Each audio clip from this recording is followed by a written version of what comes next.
Okay, picture this for a second. You've just stepped off a crowded steamship after weeks at sea. The air smells heavily of coal smoke and salt water. Right ahead of you lies the New York skyline, this massive, towering monument to limitless wealth, freedom, and reinvention. You've got your entire life savings sewn safely into the lining of your coat, and you are finally ready to buy your piece of the American dream. Now, I want you to imagine handing every last cent of that hard-earned cash to a well-dressed gentleman in a tailored wool suit. He smiles warmly, he shakes your hand, and he gives you an official-looking signed deed. But here's the kicker.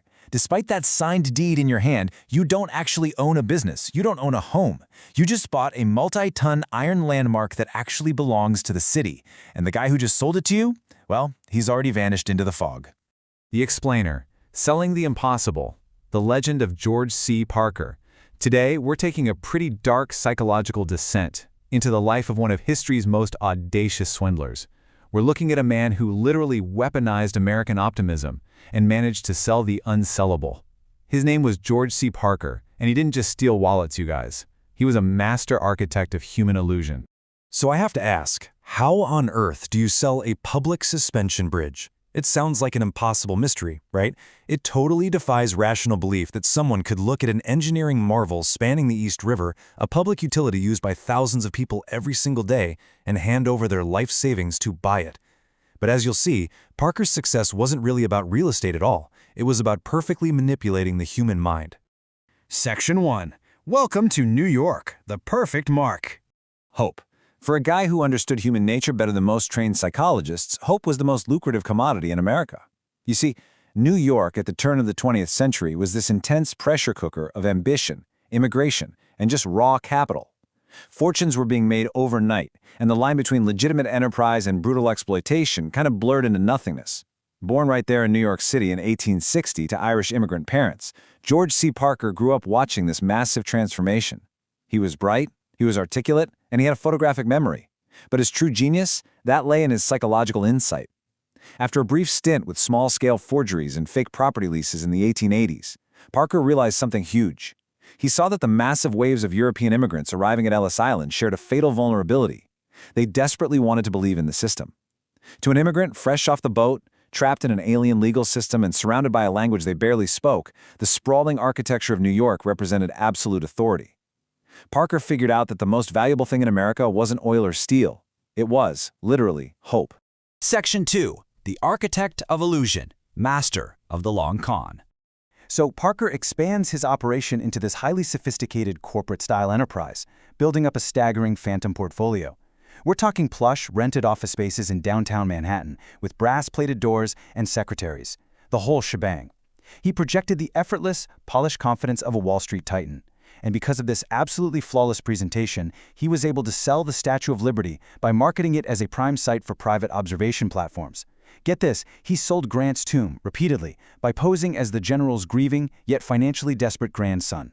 He offered up the Metropolitan Museum of Art as a high-yield commercial warehouse, and he even sold Madison Square Garden to out-of-town investors looking for an entertainment monopoly. It turns out, if a man in a fine suit stood in front of a landmark holding perfectly forged documents, no one even thought to question him. Section 3. Anatomy of the Scam, the Brooklyn Bridge Hustle.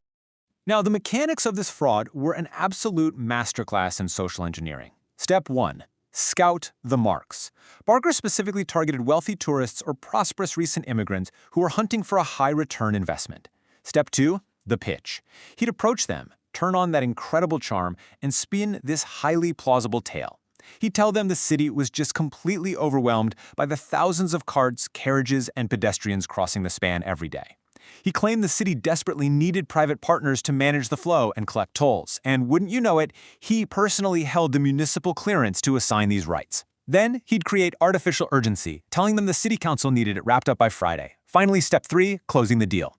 Parker would whip out these exquisitely crafted counterfeit deeds, complete with faux municipal seals and dense legal jargon. $50,000. And he didn't just sell the bridge once, guys. He sold it multiple times a week. A single transaction could net him $50,000. To put that into perspective, in today's currency, that is millions of dollars per scam. The scale of his theft is just absolutely staggering. Section 4. The Human Cost, Phantom Toll Booths. But we really need to talk about the human cost here, because the gap between Parker's illusion and the devastating reality was immense.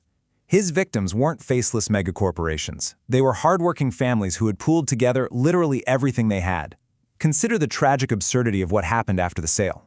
Armed with their worthless paper, several victims physically showed up at the Brooklyn Bridge with work crews, lumber, and heavy iron chains. They started trying to erect toll booths right in the middle of the busy thoroughfare to charge commuters. NYPD officers would arrive, completely bewildered, having to pull these immigrants away from their makeshift barriers and explain that the bridge actually belonged to the public. The realization wasn't just financial ruin, it completely shattered their entire trust in the new world, sending them straight into crushing poverty. Now, you might be wondering, why didn't the police just stop him sooner? Well, Parker was essentially a ghost operating in plain sight. He hid behind a whole multitude of aliases: Captain William McLeody, Warden Kennedy, James J. O'Brien, or sometimes just Mr. Roberts. On top of that, law enforcement really struggled because his victims, many of whom spoke broken English, were profoundly embarrassed that they'd been so thoroughly duped. They were super hesitant to even report the crimes. But as the frequency of these phantom toll booths popping up on the Brooklyn Bridge escalated, detectives finally started connecting the dots through a trail of abandoned offices and descriptions of a dapper, silver-tongued man. Section 5. The final verdict. Catching a ghost. Over the decades, Parker proved time and time again just how slippery he really was. Even when he did get caught, he had this uncanny ability to slip right through the cracks. Get this, in 1908, he reportedly walked right out of a local courthouse by simply putting on a sheriff's hat and a heavy winter coat that an officer had carelessly left behind. No way, right? But gravity always wins. On December 17, 1928, Parker's luck finally ran out. He was arrested for a scheme involving non-existent lots in Brooklyn, and he stood before Judge Alonzo G. McLaughlin. By this time, New York had enacted the Bombs Laws. These were stringent statutes mandating life imprisonment for career criminals. So at 68 years old, there would be no more clever escapes. He was sentenced to a mandatory life term. Yet here's what's truly remarkable, and honestly, deeply ironic. Even inside the grim stone walls of maximum security Sing Sing prison, Parker commanded absolute awe. He became a literal celebrity in there. Guards and inmates alike would gather around him to listen, totally mesmerized as the aging swindler spun his colorful tales of how he had sold the Brooklyn Bridge. He spent the final 8 years of his life there, passing away quietly in January 1937. So, what does this all mean for us? What should you take away from this? Parker's legacy is really built on a fundamental human vulnerability, that dangerous intersection of desperation and greed.